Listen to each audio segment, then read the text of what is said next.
hugely significant at the top of the table, and Arsenal dropping points for the third successive game, and Michael Carragher in his second game in charge, following up the victory over Manchester City with another prize scalp. But it didn't start the best for them. No, it didn't, but I think they showed real courage with and without the ball, Manchester United, and we saw that last week as well on this show. We highlighted that. We just want to get into sort of the first two goals of the game. They've got a lot of similarities, really.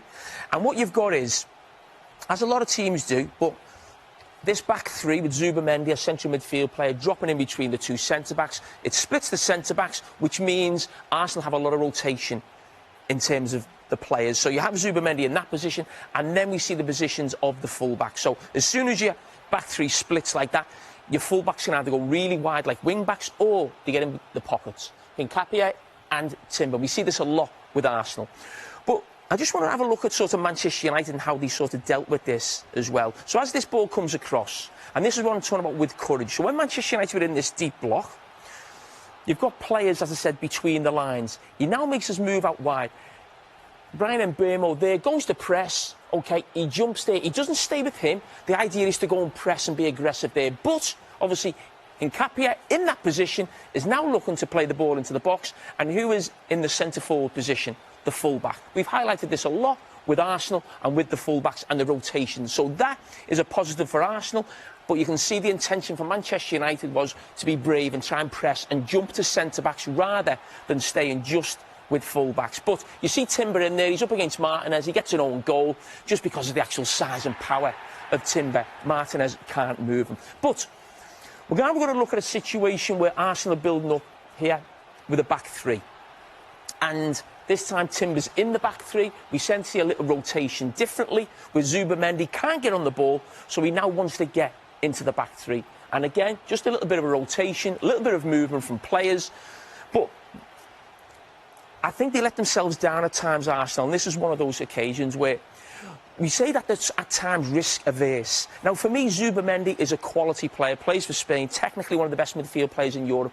He should be able to play that ball there for Declan Rice between two Manchester United players, 15 yards. But again, they don't take that option. That happens a lot further up the pitch, actually, with Odegaard between the lines. I sometimes think he takes the safe option also. So that ball can be played in there. It now goes back to Saliba. But Bryan Mbeumo could easily stay there and make sure Gabriel doesn't venture up there with the ball. But again, they show courage without the ball, and they try and press there and stop that ball getting out. But now, because Declan Rice has made that run, Saliba's got no pass into midfield. He's made the mistake, but because Mbeumo's there and he showed the initial courage, he picks the ball up. If he was wider with Gabriel, he wouldn't be in that position initially. So credit to Michael Carragher and Manchester United. And now we go to 1-1. Manchester United go and get the second goal. So we're talking about now courage with the ball. So as I said, they've pushed Arsenal back. Casemiro drops in between the centre-backs, as I said, with Zubimendi. We see that happen a lot. But the theme that we mentioned around Arsenal's full-backs in the first clip. So what you've got now is a situation where Dorgu comes in off the line. Brilliant play with Fernandes, absolutely fantastic in a tight area. It's not handball. He gets a chance to shoot. But as we mentioned with Arsenal's full-backs, the courage with the ball, sure, and Dalot high up the pitch, 25 yards from goal. But also, it's not just them. There's now 6 players so close to the Arsenal goal. They're away from home against a team who are better than them, and it's 1-1 in the second half. That shows courage with the ball. So we've seen it off the ball, and we've seen it with the ball. And as we've seen some wonderful strikes a few minutes ago, that's right up there with the best of them. What was key to that one, Jimmy, for Dorgu? Well, he's positive. I think Bright, short link-up. And then I think he doesn't think, he just do it. Just hits it. And he hits it so well that the goalkeeper has got no chance whatsoever. And Raya has been one of the best goalkeepers in the Premier League. We had a conversation in the studio after the game about bravery, and you've mentioned that from Manchester United's perspective, and whether Patrick Vieira was suggesting Arsenal could have been braver. But at 2-1 down, Mikel Arteta made a 4-man substitution, the quadruple change. Do you think that was a brave thing to do in that circumstance? For me, I felt like they panicked a little bit. You know, 58 minutes, 4 substitutions. For me, too much. You know, yes, if you want to change things, get Odegaard off. You're now taking Subimendi off. Yes, Subimendi has made the mistake, but he's a big player. He's an important I suppose player. the one thing you do is get more height on the pitch, which might lead to this situation, which Marino benefits from. Yeah, but I would have liked them to see to control the game with the ball. I would have liked them to be calmer because it was still 32 minutes to go, and they have scored a magnificent goal. That can happen, Man United. That can happen. It wasn't like they played him really off the park and it was a 1v1 with the goalkeeper. It was a great strike. That can happen.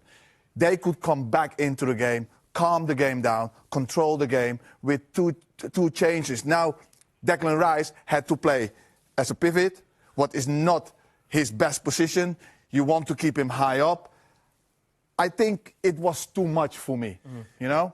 Do you know, it was a real surprise. It felt a big surprise in the stadium yesterday, Jamie, having got level, that suddenly they would go and concede 2 minutes, 58 seconds later with a team that are so big on control, with a coach who's so big on control. So what happened? But I'm talking about courage again.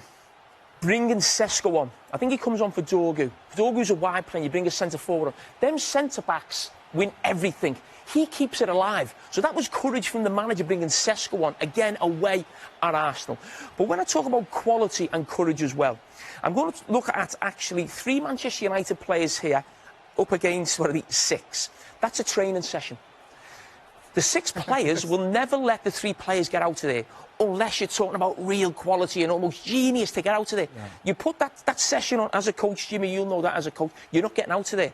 But Manchester United do.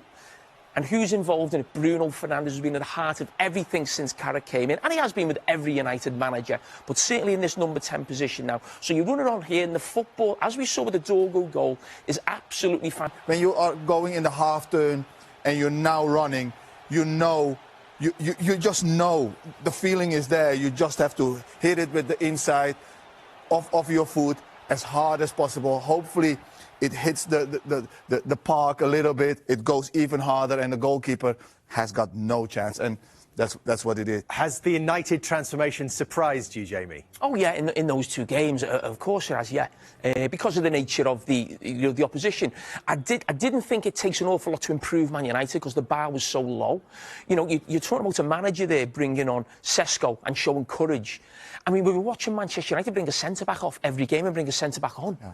You know, we watched them a few weeks ago in this studio going to Everton against 10 men, still staying with the same system. So I think when Ruben Amorim lost his job, I said he's barely shown he's a competent Premier League manager in his time at Manchester United. So for a manager to come in, and Carragher's done brilliant, but to play players in the right position, ask certain things, show courage as Manchester United should, it would improve things, no doubt. But to beat Manchester City, to beat Arsenal away, is beyond his, and I'm sure every Manchester United supporter's wildest dreams. I think it's helped that Steve Holland has come through as well, you know, with Carragher. Someone you work with very closely. Somebody I worked with very closely. What influence will he be having on the team? But Shaw and Maguire has worked with them. So they're seeing him coming through.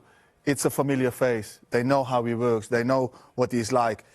He will have made them more solid. He will have organized them with Carragher.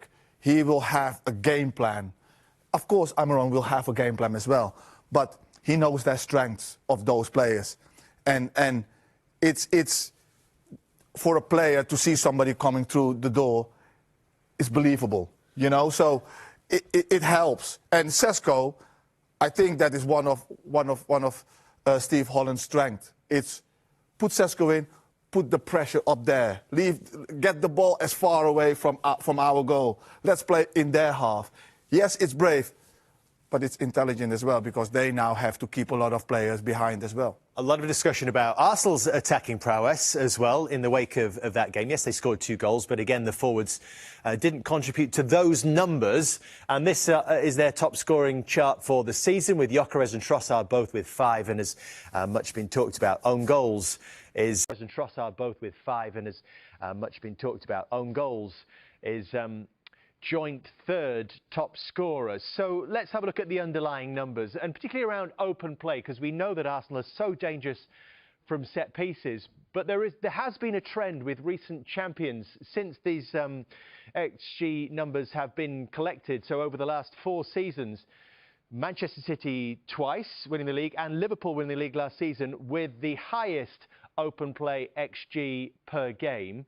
Manchester City the 2 seasons before with the second highest.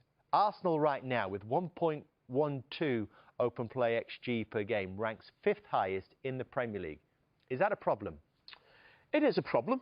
But it's will it stop Arsenal winning the league? I don't think it will. I still think Arsenal are the best team in this league. They've definitely got the best squad. I mentioned a couple of years ago when Arsenal were going for the league, I'm not sure it gets any better than this for Arsenal. Now, I don't actually think the team's improved since then. The squad has improved. But there's no doubt Manchester City and Liverpool have dropped off. So I actually think this Arsenal team, even though it hasn't improved in the last 2 years, can go on and win the league. I just think they need not to panic the situation that they're in. Go to Leeds next week and get the result that you should get. But the thing I would say is when people look at this, there's a lot of criticism around Arteta. We say he plays with the handbrake on. But listen, there's no problem with that. I've said for years, if he's going to win the league, he's going to win it like Mourinho. He's not going to win it like Pep. That's the way he's going to go about it. Who cares as long as you win? And I still believe they will win. So there's no big deal about the way Arteta goes about it. But what I would say is Arsenal, and I've always felt this would stop them winning the Premier League, but I don't think it will this season. They don't have a genuine superstar at the top end of the pitch. They don't have someone who's going to do what Salah did last season, or what Haaland did for Manchester City, or what a Hazard did for Chelsea. They lack that player. And what's really interesting is, halfway through the season, or if you picked it right now, I picked a team of the season so far. When have you ever seen a team at the top of the table who've been a top by 6 or 7 points, but if you were picking the best team in the Premier League so far, you wouldn't have one of their players in the front four? That is not normal. That would never happen. The best team in the league would always have at least 1, maybe 2 players in the team of the season, and Arsenal don't have that right now. And that plays into the fact that they don't have a genuine superstar, as I said, at the top end of the pitch. They've got to bounce back. Can they do it against Leeds? A different name, but I think at the moment, so far, so good. But wouldn't it surprise you if they play Fulham on the weekend and lose? You can't just turn up for the big games. So for me, the Man City and the Arsenal game were huge games for Man United. Fulham is their biggest game. Because Bruno said it last season, that we only turn up for the big games. So it's easy to get for the big games. Now can you go and do it for Fulham? There's a lot of noise from the pundits, and we're talking how well Carragher's doing. But one thing I'd say is he's brought in good coaching staff. Holland's really good, and the rest of his coaching staff are good. But in particular, he was assistant to Gareth Southgate. I think he's a really good, and he helps him. He can kind of lean on him for advice. Full credit to Michael Carragher, and I hope he goes on and does well from now to the end of the season. My kids are Man United fans, so they're buzzing at the moment.